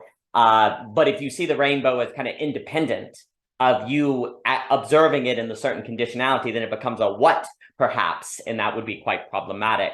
Those are just some thoughts, but let me give it to Dimitri as we come up on the end here. Agree with the Michel's association of the along entailing some kind of energy, and this is why the child, whether it's spiritual or biological, is really a necessity in love. Because like the child in what sense? Well, the spiritual child would be the Nietzschean child, and with that, why is that necessary? Because there needs to be some kind of third. There always needs to be a third, and I'm basically like a third in the sense of like maybe some kind of creative process, maybe some kind of emancipatory goal, something in a vision and an actualization that you share in the being along with each other. Or like biological children are, it's another type of this. So yeah, I think that's really important point. I think otherwise you just fall into each other. I don't know how else to put it, but there's something awkward there. So about love and hatred and love. Yeah, love and hatred are very close to each other, and a lot of times love would actually just like like in a split second it can become hatred, right? Like the person you first love the most, then you hate them the most because you love them so much, and you can't bear that you love them so much, so you say I hate them. This is how people all the time deal with the relationships and breakups and all things. Now that hatred actually, like I said, reveals that that love. And again, the third one that breaks that would be indifference. Like indifference, and this is like the worst, like if I hate you, Javier, I don't actually hate you, but like if I hate you, man, like you've got it going on, because I have such a libidinal affect for you. But if I'm just purely indifferent to you, like we don't even talk, I couldn't care less. And this is where this is not abstract nonsense, like in family, like you rather need like to have like a family that hates you or something than like some family member who's absolutely different to you, because if they hate you, there's at least some kind of passion there, and you can still talk maybe. Anyway, there's a potential to that, whereas indifference is so rigid. And I think really like indifference, this would be my spontaneous thought, like the rigidity of indifference seemed to be the furthest from the possibility of forgiveness, actually. So yeah, with that, I'm going to promote Philosophy Portal conference on the 24th and 25th. Go to my presentation, go to other presentations too, and have a nice evening, anyone. Peace out. Beautiful, Dimitri. Yes, everyone come to the conference. It's going to be a blast. I look forward to it very much. There seems to be something here where we have to focus. We have to focus on creating indirect situations in which we can live alone, which is very strange, because you have to be intentional in a way of negating, sublating that intention in a unintentional state in which you then go with whatever emerges in that unintention. So there's this weird, like, doing something that you then die to and then not having expectation. So you have an intention of creating a space where the unintentional occurs, and then you're open to whatever happens. So it's like intentional, negate, open. This weird thing that has to happen that seems optimal to the human being. And maybe something with the surfing could have, because now that we say surfing's interesting, because maybe objects are more like waves than things. And actually, since objects are more like waves, when we think for things, we stand there and they smack us in the face. Like a wave, you only really surf a wave going along it, right? If you go at the wave, it flips over your board and you get knocked out, right? So maybe when we live at an object, then since objects are actually waves, not things, then when the thing comes at us, it's a wave and changes, right? What does the wave do? It gets higher and it's changing. It's active as it's hitting you. Then you got smacked because it turns out the spouse wasn't who you thought it was, that the career wasn't what you thought it was. You thought it was a thing, but really it was a wave. And when it showed up, you weren't ready to surf it because you had a mode of atness versus aloneness. And so then when the wave came, it knocks you off. So the first thing we have to do, perhaps, if we just go with this metaphor, is that first we have to think of objects as waves, not as things, which if you get that then changes your mode of towardness, the way you're toward the object, because you know it's a wave. So instead of trying to get at it, you instead want to ride along it, right? And there's something about beauty, happiness, goodness, truth that seems to be revelations that objects are waves instead of things, and that you have to ride along them, and that the magnificence of life is found in that surf. It's a good ride. You know, you've pulled it off. There's a skill in that the magnificence is found in riding the wave. It's also interesting, I guess, with the surfing metaphor, because if the surfer is sitting on the ocean and a wave comes and he doesn't catch it, the surfer waits for the right wave, right? They don't just capture every wave. They actually, we know when the surfer's out there on the ocean and they let some waves go by, we don't go, you liar, you said you were surfing. No, we know that there's a certain like waiting for the right one that occurs, right? And it's interesting too, because a wave is not something you can go to. It has to come to you, right? Like you can't just like go to the wave. You can put yourself in the place of the waves, but you can't just like go to a wave, nor can you like locate the perfectly sized wave. You have to kind of wait for the wave to come, right? But the waiting of the surfer is very active because he's judging the size of the waves. He's making decisions to sacrifice some waves for the next wave. So in that state of waiting, the surfer is actually doing something extremely important, because if the surfer didn't wait and just jumped on every wave that came, then the surfer could not be optimal, right?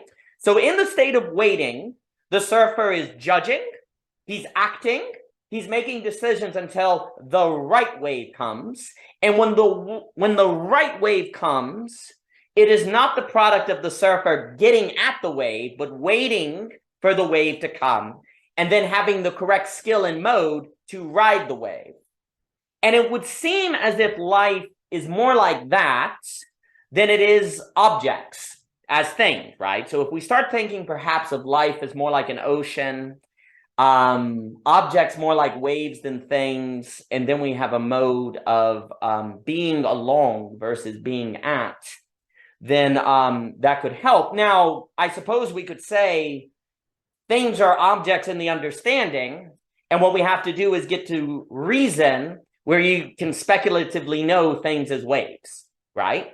And that seems to be part of the move, and that might also be the move from what to who, to the who. Wow, I really struggle with the W words. Now, it's quite interesting too, because the surfing example also suggests that life is a situation. And I think this is very important, because Leibniz, and I think Hegel is all in this with Leibniz. Leibniz argues there's no such thing as things, there's only situations. There are no things, only situations. Like the bookcase is a situation, it's not so much a thing. Now, of course, there's a sense in which it is a thing, but yes, there you go. But like a bookcase is a situation. And intelligibility always involves a situation of the ability to make intelligible, which means to judge and discern the relation between objects. And so you can't have intelligibility or life unless it's a situation. So if we understand that there are no real things, as in just mere points, only situations, that would further help us understand why we have to reason to have an effective love language, to use what Dimitri said, and to in fact have an effective love of life. Because if life is a situation, then a situation is not something you can get at. A situation is a space that you live along or with or in. Objects are things you get at. Situations are things you get in, and a lot of with and abide in. You abide in a situation. You're along with a situation. And I'm alluding to some of my Science of Logic presentation, where we talk about the situation as opposed to the thing, and how reality is situational. Now, again, Owen Barfield warns that believing in things as opposed to situations, that's not his language. He talks about relations, is actually idolatry, because you treat things as providing their own ground. And when you treat things as things, then you end up in all sorts of trouble. And it's kind of funny because we've basically been saying this that entire time. This entire conversation has been where if you believe things are just things, if you just collect pictures, collection requires the existence of things, right? There has to be things to collect. There has to be images you collect. So it's quite interesting to think, if indeed Mr. Barfield was correct, that the belief in independent things as standalone entities would lead to a history of idolatry that would cause all sorts of pathologies and trouble, because a lot of the things we've described is going into a relationship and treating a person as a what? A what? as opposed to a who, a grounding that does not change, an image that stays the same. Whereas if instead we think of life as a situation like surfing, well, that would help us avoid that idolatry, help us move into reason, perhaps help us overcome some egotism in favor of relationships that we need. But all of that, if that's the case, would require the epistemology of doubt that Michael Poignet puts forth, where only statements or actions or what have you that could be doubted have any hope of making contact with reality. Because a situation, by definition, is something that requires uncertainty. It is not given what should be done in a situation, because a situation is live and it is changing. Likewise, the surfer has to have the possibility of doubting that this is the right wave in order to have the possibility of capturing any wave at all. And so an epistemology of doubt would indeed be the only one that has any possibility of making contact with reality. Which then, if it is the case that ontology seems to be indirect, that we seem to be dealing with an indirect ontology that describes reality, well, then an epistemology of doubt would follow. And all of this then may speak, if we have a doubt epistemology, if you just grant me that language, which would be fitting for an indirect ontology, if you give me that language, then I think that would go back to some very early net conversations where indeed the metaphysics seems to be more Bergsonian than Einsteinian, which would mean reality is more time-space than space-time. That time is actually more primary and space a manifestation of time, as opposed to space-time, where time is relative to space. Because in time-space, there are relations, where in space-time, there's relativity. And it would seem where there's relation, if indeed everything is situational, then we should expect a Bergsonian, Whiteheadian, and I would even say Hegelian time-space versus a space-time. So perhaps the very fact that humans seem to be optimal when indirect, the very fact that the only epistemology that can make contact with reality are ones of which you can doubt, and the very fact that humans seem to be optimal when being along, like a surfer, as opposed to being at, perhaps all of these then functions as kinds of proofs that the nature of the universe is in fact a time-space as opposed to a space-time, because that's not anything you could ever get at directly, which you should expect if being was being along. So perhaps all of this would kind of suggest that the universe as a whole, metaphysically, is not what we think it is. And maybe one of the whole reasons we've fallen into mistakes of believing in quote-unquote things, standalone things, being at, which would correlate with desiring of, that gets into trouble, is because we've had an incorrect understanding of what the universe is. Maybe we've had an incorrect metaphysics by which we think of reality. And if instead we think of something more like time-space, which would make it inherently situational and relational, then it would start to all make sense why these alternative modes of along or surfing is what seems to be optimal for humans as opposed to getting at.